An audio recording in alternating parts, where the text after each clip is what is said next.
What if I told you that one of the most devastating endings in all of literature hinges on 5 little words, and that the 10 years of misery leading up to them were completely, utterly unnecessary?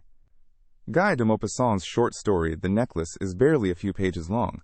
You can read it in 15 minutes. And yet, it delivers a gut punch that novels 300 pages long can't match. A woman borrows a diamond necklace for one night, loses it, and spends a decade of brutal labor paying for a replacement. Then comes the twist everyone remembers. But here's what most readers miss. The twist isn't really about the necklace at all. It's about a lie.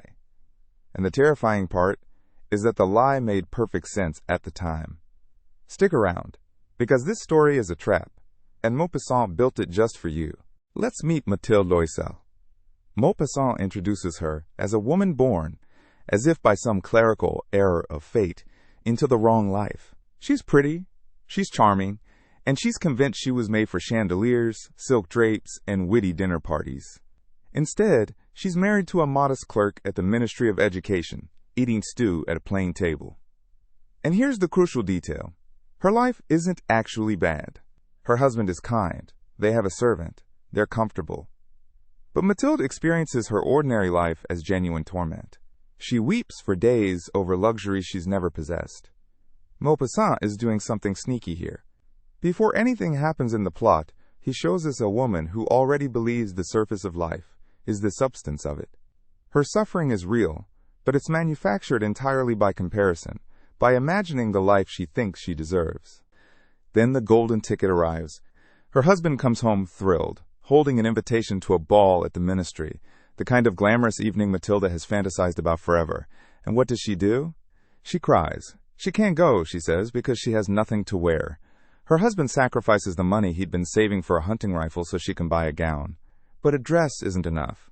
She needs jewelry, because without it she'll look poor among the rich, and looking poor is the one thing she cannot survive. So she visits her wealthy friend, Madame Forestier, who opens a jewel case and says, essentially, take whatever you like.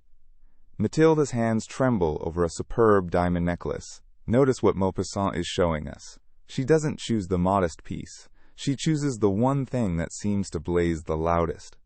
The night of the ball is the one moment Mathilde's inner life and her outer life finally match. She's a sensation. Men ask her name, ministers notice her, she dances until 4 a.m, drunk on the attention she's craved her entire life. Maupassant lets her have this. He doesn't mock her joy, he makes it radiant, because he needs us to understand how intoxicating it is. But watch the edges of the scene. Her husband dozes in a side room with the other husbands, whose wives are enjoying themselves.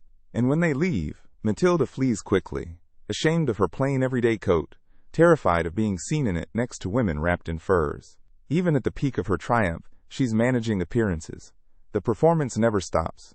And somewhere in that hurried, embarrassed exit into the cold Paris night, the necklace vanishes. Now comes the moment the entire story pivots on. And it's not the loss. It's the decision. The necklace is gone. They search the streets, the cab offices, the police station. Nothing. And here, Mathilde and her husband face a choice.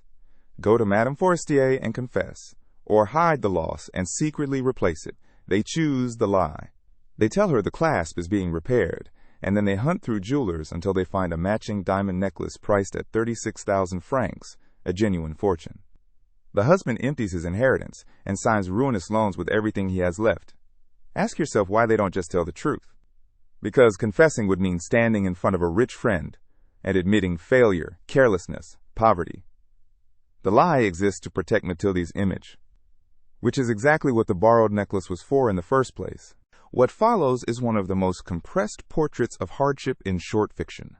Maupassant burns through 10 years in a couple of paragraphs. The Loisels dismiss their servant and move into a cheap attic. Mathilde scrubs greasy pots with her pink fingernails, hauls water up the stairs, haggles over pennies at the market like a woman with nothing to lose, because she is one. Her husband works evenings and nights copying documents. And here's the bitter irony. Mathilde used to perform poverty in her imagination while living comfortably. Now she lives it for real. The woman who wept over not having gowns becomes rough, loud, and strong, her beauty sanded away by labor. Maupassant even gives her a strange dignity in this decade. She pays, she endures, In a twisted way, the debt makes her more real than she has ever been. Then, one Sunday, it all detonates. The debts are finally paid. Mathilde, walking in the Champs-Élysées, spots Madame Forestier, still young, still beautiful, still rich. And Mathilde decides, now that everything is settled, to tell her the truth at last. Forestier barely recognizes the worn, aged woman calling her name. Mathilde explains everything, the loss, the secret replacement, the 10 years of misery. She's almost proud. And Madame Forestier, moved, takes her hands and delivers the line, the necklace was fake, worth at most 500 francs. That's where Maupassant slams the door. No reaction shot, no aftermath, no lesson spelled out. The story just stops, and the horror blooms in the reader's head instead.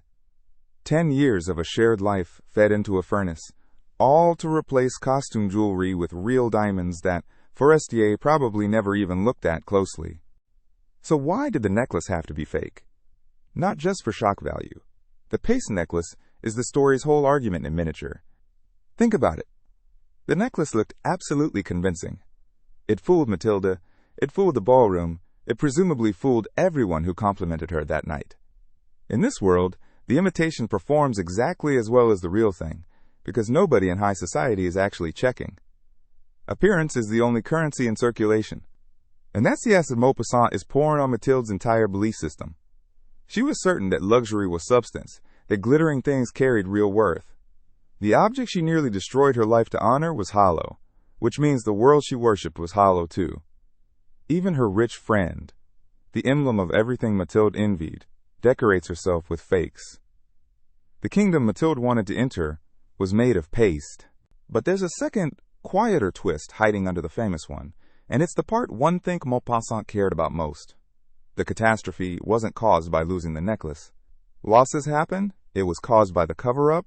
If Mathilde had confessed the next morning, Forestier would have said what she says 10 years later, and the whole thing would have cost 500 francs and one mortifying conversation. The price of honesty was a single moment of looking bad. The price of the lie was a decade. That's the equation the story wants you to sit with. Mathilde's tragedy isn't bad luck. It's that she valued her image more than her actual life, and she paid for the image with the life. The lie about the clasp is just the final link in a chain of performances that started long before the ball. And yet, don't let Mathilde off the hook, but don't sneer at her either, because Maupassant has rigged the story so that we're implicated too. Be honest. When she was dancing at the ball, adored and glowing, didn't part of you enjoy it with her? Haven't you ever dreaded admitting a mistake so much that hiding it felt cheaper?